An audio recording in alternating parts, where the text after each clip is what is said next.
Hey guys, so I do this every few months or so where I take a look back at the premier events since in-person YCS events returned and map out the historical trend of the most played hand traps based on the top cut data. And before I continue, big thanks to all my sponsors. I'll have all other discount codes and links down below in case you're hunting down for Yu-Gi-Oh supplies. Now, for those of you that are familiar with my channel, you'll know that whenever we have some premier Yu-Gi-Oh event, I typically provide a breakdown of the most played hand traps among the topping list. So starting with the first event included in this video, goes as far as back as April 2022 for YCS Charlotte, when we had the first in-person YCS that we had since the pandemic started, and so then we cover some of the TCG championships and Euros, as well as all of the YCS events after that, with the most recent one being Lima, Peru. Now, the events included are based on when I did the analytical breakdowns of the YCS events, so I am missing a couple, such as the North American Championship, as I never had time to analyze that one, but I do have almost all of the events included here. Now first, let's start with the trend of the median number of hand traps played in the main deck in the past year. So we start off with YCS Charlotte, where you saw the median at an astronomically high at 15, and this was largely because of the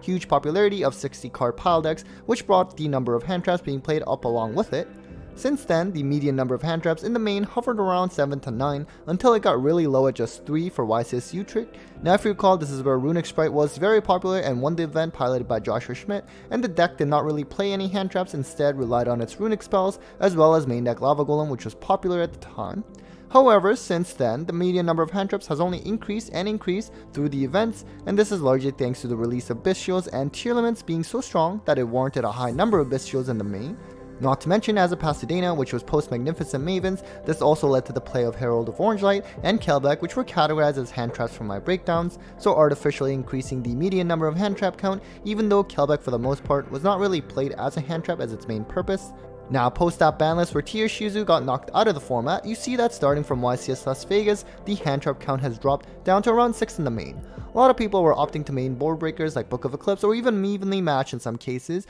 although hand traps like Ash of course is still a mainstay due to the return of Branded. As for the side deck, the median number of hand traps has actually been pretty stable, and looks like it's usually around 3 hand traps. Looks like the trend is to just focus on hand traps in the main and delegate the more specific hand traps like Shifter or Lancia into the side. At the same time, as of YCS Peru, we saw a big uptake in the number of hand traps in the side, and considering that a side deck is 15 cards, 1/3 of it being reserved for hand traps is a good chunk and a notable increase. Now let's cover the historical trend since April 2022 for the most well-known hand traps in more detail, and let me help you interpret this graph along with the caveats that you need to know. So basically, the percentages represent the proportion of topping decks that played a certain hand trap, in this case Ash, at whatever event for that time frame. So keep in mind that the denominator is different for each event depending on the number of players in that top cut, so I would say don't focus too much on the exact percentages, but more so on the trend. Now as you can see, Ash Blossom used to be the unanimous #1 played hand trap, really started seeing an increase in play in Charlotte thanks to the rampant use of Fusion Destiny, and in Bogota and Guadalajara due to the introduction of Branded Despia, and many other strategies using Branded Fusion, which warranted the use of Ash in most players' lists. But by Euros, the play of Ash did decline, and in Euros was where we first saw more popularity of Power Spell Sprite rather than Hand Trap Sprite. Ash was still hanging on though until the release of Bestials, where they took over first place, and not to mention the top cut representation during last format were mostly tier limits, which for the most part did not really play your standard hand traps, and thus brought these figures down for essentially all hand trap. Although near the end of that tier format, Ash did actually start making a return, because ashing the Havness to prevent a whole snowball effect, or ashing any of the Shizu Millers were still a really good hit. And now post ban list, we saw an absolute skyrocketing in the use of Ash in topping lists because it is so deadly against Branded and can hit most decks as well, so Ash is back on top once again. Next we have Infinite Impermanence, where for the most part it was one of the most played hand traps at every YCS event. This was because against Sprite it was really strong on the Gigantic, particularly since they primarily focused on having red out first for a potential monster negate, and against Kit Kalos this was also great to have. Now the reason you saw Imperm decline in the topping list during a Shizu tier format was purely because the vast majority of top cut were tier decks, which at least at the beginning did not play your standard hand traps. So for any deck that was not tier during this time, they were still on Imperm a lot, it's just that most of those non-tier decks were not making top cut. But since then, Imperm has rebounded to frequent use, although right now it's not as amazing as it's not that great in Labyrinth or Trap Tricks matchups, and these are frequently played decks in the current format.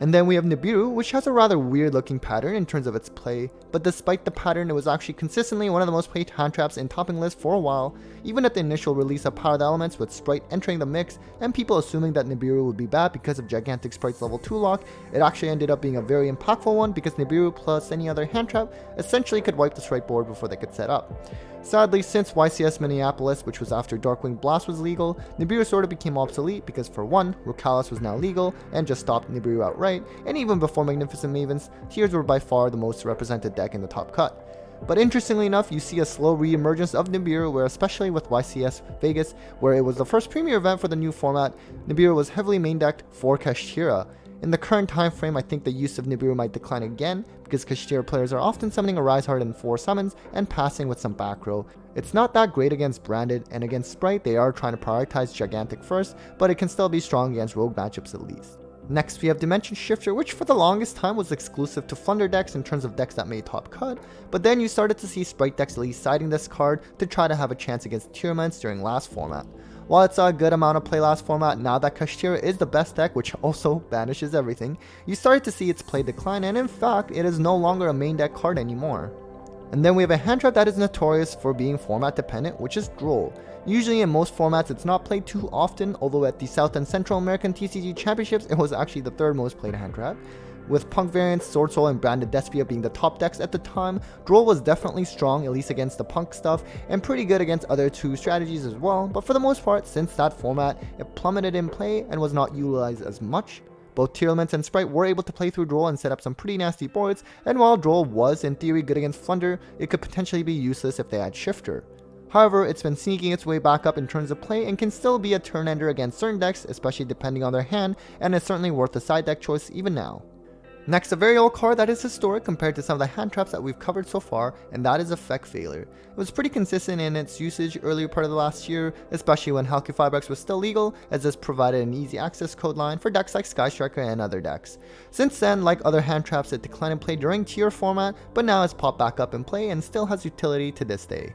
And then we have Gamma, which is pretty interesting because for the most part it's usually the 4th or 5th most played hand trap and has been rather consistent on how often it's played. Now this was actually one of the more traditional hand traps I was still seeing play even during tier format, as they would often side this to combat the Shifter. On top of that, I think this card might even see more play moving forward because of the rise in play of E-Tally in Sprite to turbo this out as another body for Sprite combo thanks to Dinkang Fam's topping list. Lastly, we have Ghost Belle, which when we got to YCS Bogota in Guadalajara, it was the most played hand trap because this is when Branded Despia was first legal. Now you see that the play in Belle plummeted right after because I think players realized that Belle was not that spectacular, and if anything, DD Crow might be better in the matchup because Branded Despia players were either chain blocking to play around Belle, or just straight up Branded loss would prevent Belle from resolving on something like Branded in red. Since then, the play of Belle has not been high, although in recent events there has been a small uptick because this card can be good to not only stop tier limit fusion plays, but also to prevent shufflebacks from grave thanks to Keldo and Medora, not to mention it was good against Sprite as well to hit the Elf or Toad if it was trying to negate a monster effect.